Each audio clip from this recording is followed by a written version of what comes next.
Hey fan freaks, James here. I saw a post on the internet a few weeks ago about watching one MCU movie per week, and you should catch up to the premiere of Infinity War.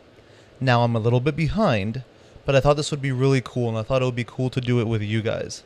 So the plan is just to fast forward through me watching an MCU movie, catching little comments I make here and there, just to see where the MCU has come from and where it's going, just the path it's taken.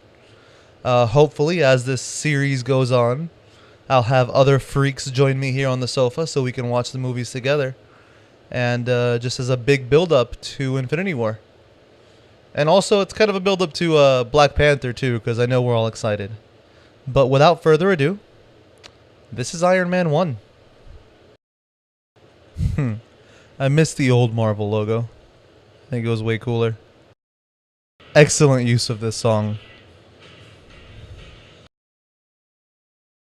I've said this several times before, but they did such a good job at picking the parts of comic book Tony that would work and the parts that wouldn't for this movie.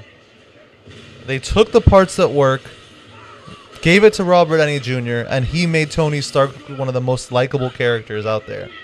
And it's such a great way to start the MCU, I think.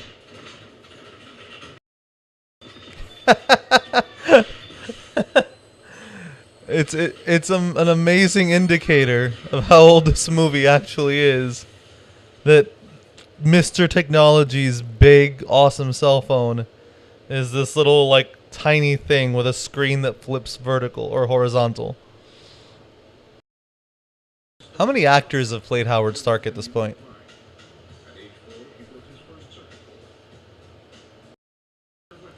Say what you will about the actual Ironmonger, but Jeff Bridges for Obadiah Stane was excellent. It's such a great just presence for that role, I think. Oh, Terrence Howard, buddy. Pal, boy did you mess up. Excuse me, move.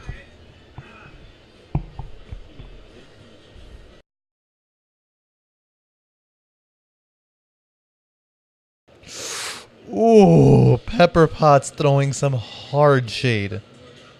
By the way, do we ever see this hot rod built? Like, fully built? I don't remember.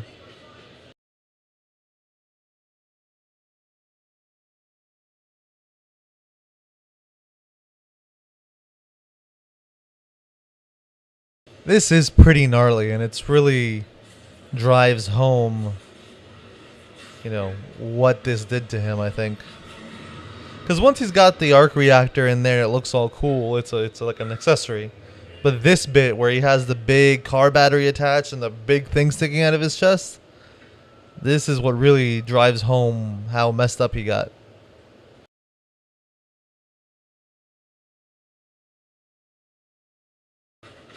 Wonder where this part was actually filmed. I don't remember.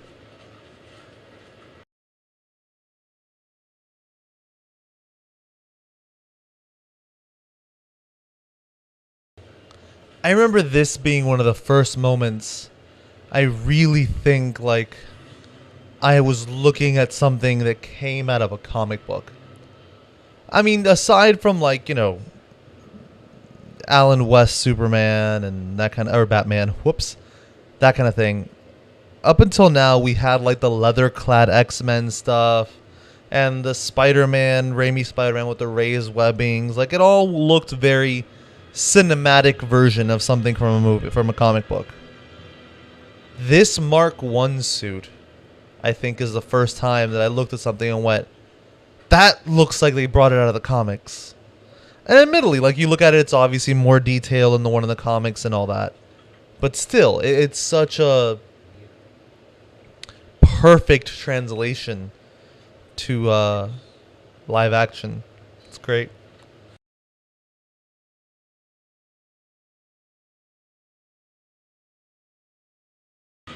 That's like the eye candy scene. glistening, banging the hammer and shit.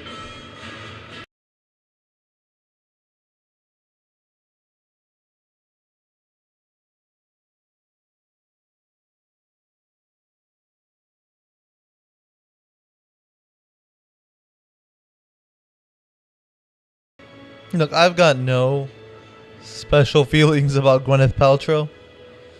You know, her opinions on things are not in line with my own.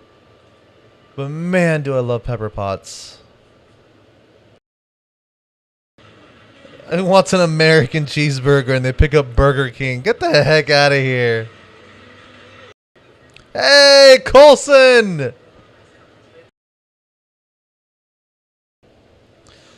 You know, this comment about zero accountability. It's interesting that, you know, years later, this keeps coming up with him specifically, but in the movies, it's great that the MCU is able to keep a message and a theme that way.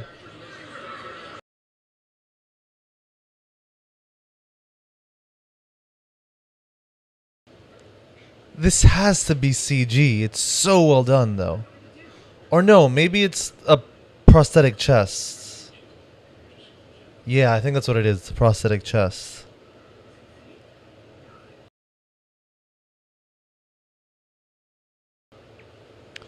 Do we ever get a name for the arms? Like, does he ever name them?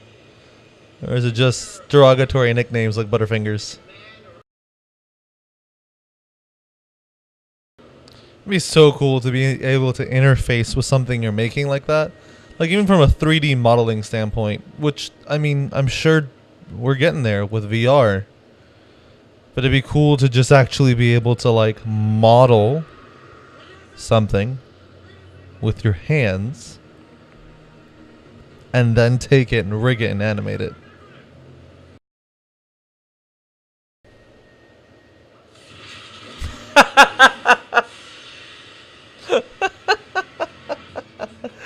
10% thrust capacity.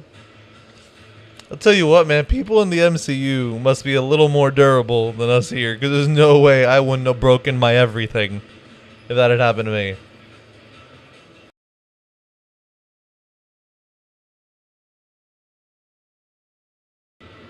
That's that first time we see him take that Ironman flight stance. That's awesome. That's so cool. Was this... I wonder if this was like a standalone prop that they made for this one scene where they do the control surface testing, or if this was just CG. It looks really good. This is terrifying, man.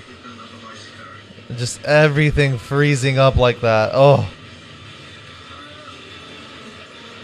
Foreshadowing! This is a pretty cool character moment for Tony and Pepper, I think.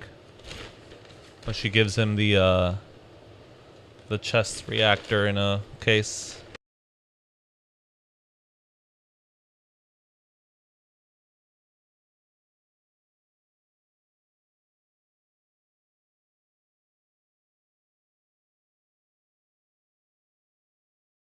This first full suit-up scene is just CG eye candy. It still looks great.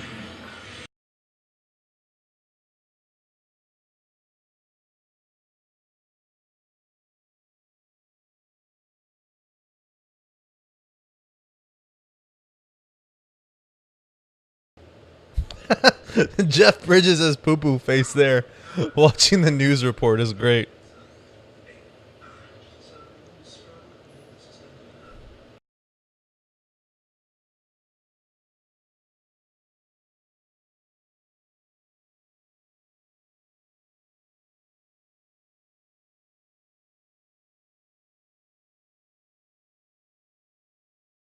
Tony Stark was able to build this in a cave. So good. See, like, how was he able to make this piece of hardware that perfectly removes the arc reactor from his chest? It's so weird.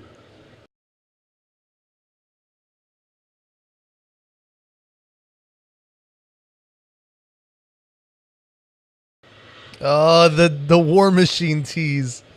Ah.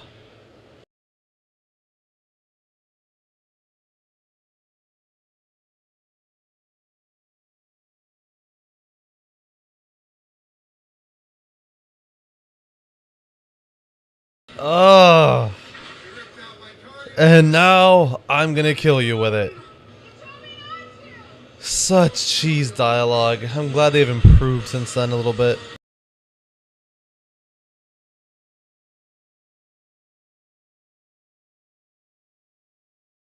Oh, produced by Ari Arad. Oh, that makes me so mad to see.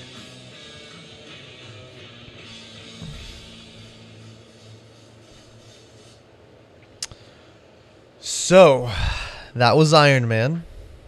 Um, it's crazy, man. Watching this movie, remembering where I was, like as a nerd, watching this, like thinking, man, we've come so far with comic book movies, but I'm never gonna get to see the Avengers. I'm never gonna get to see Spider-Man in the Avengers.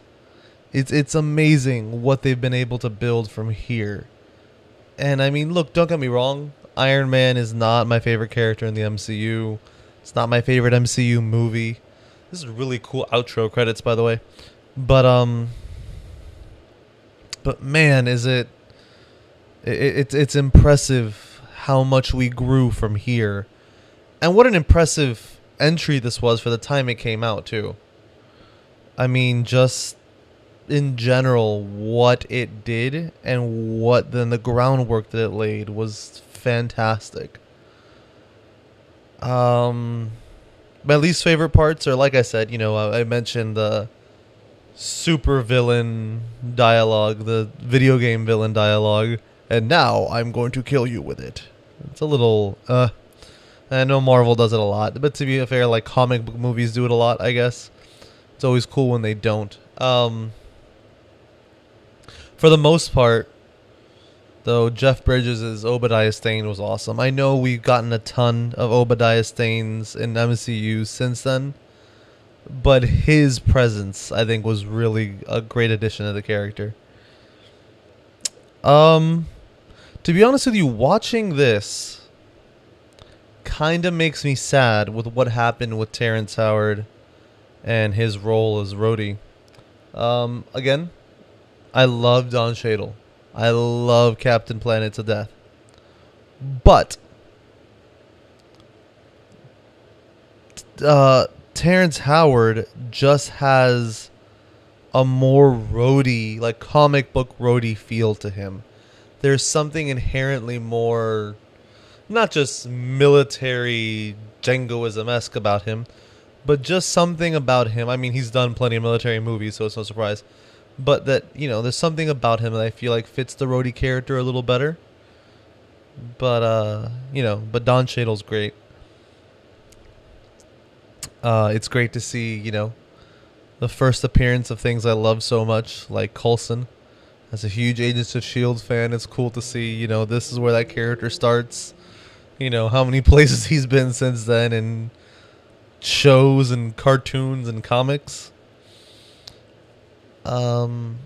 Yeah, I mean, I don't know where I'd rank this at the end of this whole thing. I'll rank all the MCU movies from best to worst. But this has a special place just because of what it means, just because it's the first. Yeah, it's really something to appreciate. So what do you guys think? How did you? What was your experience with Iron Man the first time you saw it? What did it feel like watching in the theaters? What's it like with the end credit scene? With what was that like for you the first time you saw it? It's oh man, physical Iron Man suits and makeup effects created by Stan Winston. This is while Stan Winston was still alive. Pretty sure it was anyway. Oh, man. All right. So, this is James. Well, this was Iron Man 1. And this is James signing off. See you next time, freaks. Don't forget to check us out at www.fanfreaks.net. You can see all our recent uploads there. You can find links to our Facebook site, our Twitter, our YouTube. Basically, it's a great way to find everywhere we are on the net. Thanks again for watching, guys.